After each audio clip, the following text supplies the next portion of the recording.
आज की कथा देवउठनी एकादशी की कथा है। इसको अंत तक जरूर सुनेगा। युधिष्ठिर ने पूछा, श्री कृष्ण, मैंने आपके मुख से रमा का यथार्थ महात्म्य सुना है। मानद, अब कार्तिक शुक्ल पक्ष में जो एकादशी होती हैं उसकी महिमा बताइए। भगवान श्री कृष्ण बोले, राजन, कार्तिक के शुक्ल पक्ष में जो एकादशी होती हैं उसका जैसा वर्णन लोक स्रष्टा ब्रह्मा जी ने नारद जी से किया था वही मैं तुम्हें बतलाता हूँ। नारद जी ने कहा, पिताजी, जिसमें धर्म क्रम में प्रवर्तित कराने वाले भगवान गोविंद जागते हैं उस प्रबोधनी एकादशी का महात्म्य बतलाइए। ब्रह्मा जी बोले, मुनिश्रेष्ठ, प्रबोधनी का महात्म्य पाप का नाश, पुण्य की वृद्धि तथा उत्तम बुद्धि वाले पुरुषों को मोक्ष प्रदान करने वाला है। समुद्र से लेकर सरोवर तक जितने भी तीर्थ हैं वे सभी अपने महात्म्य की तभी तक गर्जना करते हैं जब तक कि कार्तिक मास में भगवान विष्णु की प्रबोधनी तिथि नहीं आ जाती। प्रबोधनी एकादशी का एक ही उपवास कर लेने से मनुष्य 1000 अश्वमेध तथा 100 राष्ट्रीय यज्ञ का फल पा लेता है। बेटा, जो दुर्लभ है, जिसकी प्राप्ति असंभव है तथा जिसे त्रिलोकी में किसी ने भी नहीं देखा है, ऐसी वस्तु के लिए भी याचना करने पर प्रबोधनी एकादशी उसे देती है।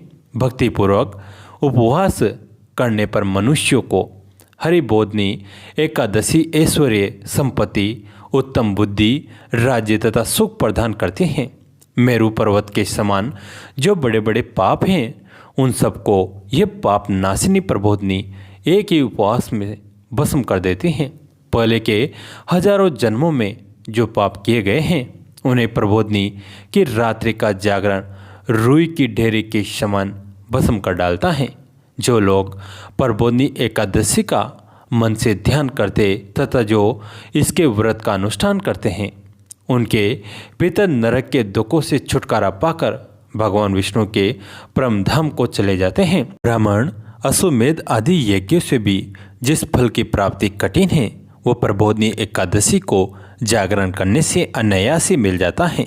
संपूर्ण तीर्थों में नहाकर स्वर्ण और पृथ्वी दान करने से जो फल मिलता है वह श्री हरि के निमित्त जागरण करने मात्र से मनुष्य प्राप्त कर लेता है।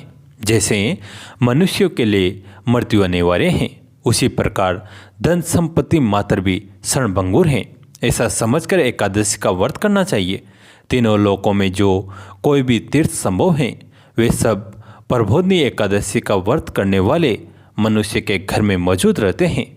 कार्तिक की हरिबोधनी एकादशी पुत्र तथा पौत्र प्रदान करने वाली है। जो प्रबोधनी को उपासना करता है वही ज्ञानी है, वही योगी है, वही तपस्वी और जितेंद्रिय हैं तथा उसी को भोग और मोक्ष की प्राप्ति होती है। बेटा, प्रबोधनी एकादशी को भगवान विष्णु के उद्देश्य से मानव जो स्नान, दान, जप और होम करता है वह सब अक्षय होता है।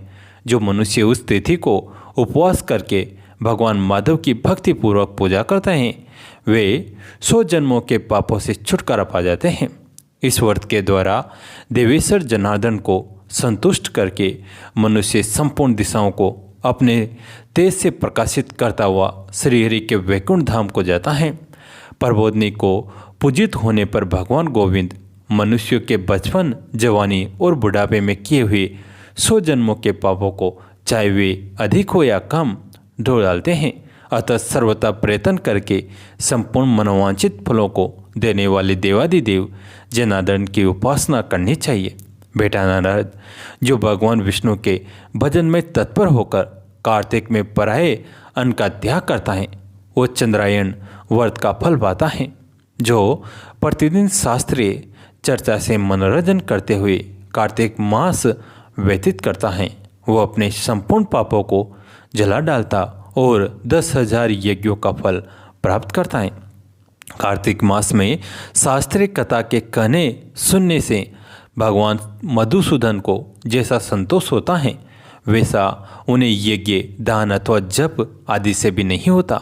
जो शुभ कर्म प्रायण पुरुष कार्तिक मास में एक या आधा श्लोक भी भगवान विष्णु की कथा बाँचते हैं उन्हें 100 गोदान का फल मिलता है। महामुनि, कार्तिक में भगवान केशव के सामने शास्त्र का स्वाध्याय तथा श्रवण करना चाहिए। मनुष्य श्रेष्ठ जो कार्तिक में कल्याण प्राप्ति के लोभ से श्री हरि के कथा का प्रबंध करता है, वो अपनी 100 पीढ़ियों को ताड़ देता है। जो मनुष्य सदा नियम पूर्वक कार्तिक मास में भगवान विष्णु की कथा सुनता है, उसे सहस्त्र गोदान का फल मिलता है। जो प्रबोधनी एकादशी के दिन श्री विष्णु की कथा श्रवण करता है, उसे 7 दीपों से युक्त पृथ्वी दान करने का फल प्राप्त होता है। मुनि श्रेष्ठ जो भगवान विष्णु की कथा सुनकर अपनी शक्ति के अनुसार कथावाचक की पूजा करते हैं, उन्हें अक्षय लोक की प्राप्ति होती है। नारद जो मनुष्य कार्तिक मास में भगवत संबंधी गीत और शास्त्र विनोद के द्वारा समय बिताता है, उसकी पुनरावृत्ति मैंने नहीं देखी है। मुने जो पुण्यात्मा पुरुष भगवान के समक्ष गान, नृत्य, वाद्य और श्री विष्णु की कथा करता है, वो तीनों लोकों के ऊपर विराजमान होता है। मुनि श्रेष्ठ कार्तिक की प्रबोधनी एकादशी के दिन बहुत से फल फूल, कपूर, अर्घ्य और कुमकुम द्वारा श्री हरि की पूजा करनी चाहिए। एकादशी आने पर धन की कंजूसी नहीं करनी चाहिए, क्योंकि उस दिन दान आदि करने से असंख्य पुण्य की प्राप्ति होती है। प्रबोधनी को जागरण के समय शंख में जल लेकर फल तथा नाना प्रकार के द्रव्यों के साथ श्री जनार्दन को अर्घ्य देना चाहिए। संपूर्ण तीर्थों में स्नान करने और सब प्रकार के दान देने से जो फल मिलता है, वही प्रबोधनी एकादशी को अर्घ्य देने से करोड़ों गुना होकर प्राप्त होता है। देव से अर्घ्य के पश्चात भोजन, आच्छादन और दक्षिणा आदि के द्वारा भगवान विष्णु की प्रसन्नता के लिए गुरु की पूजा करनी चाहिए। जो मनुष्य उस दिन श्रीमद् भागवत की कथा सुनता और अथवा पुराण का पाठ करता है, उसे एक एक अक्षर पर कपिला दहन का फल मिलता है। मुनि श्रेष्ठ कार्तिक में जो मनुष्य अपनी शक्ति के अनुसार शास्त्रोक्त रीति से वैष्णव व्रत एकादशी का पालन करता है, उसकी मुक्ति अविचल है।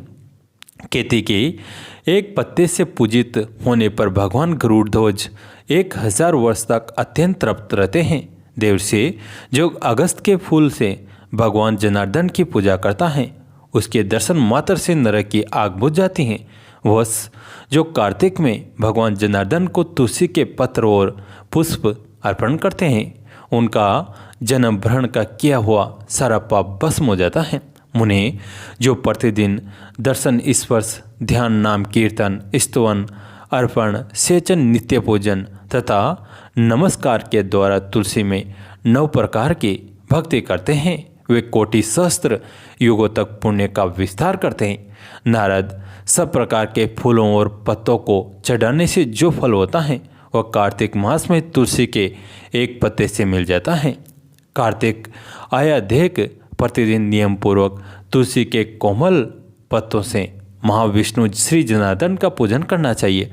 100 यज्ञों द्वारा देवताओं का पूजन करने और अनेक प्रकार के दान देने से जो पुण्य होता है, वह कार्तिक में तुलसी दल मात्र से केशव की पूजा करने पर प्राप्त हो जाता है।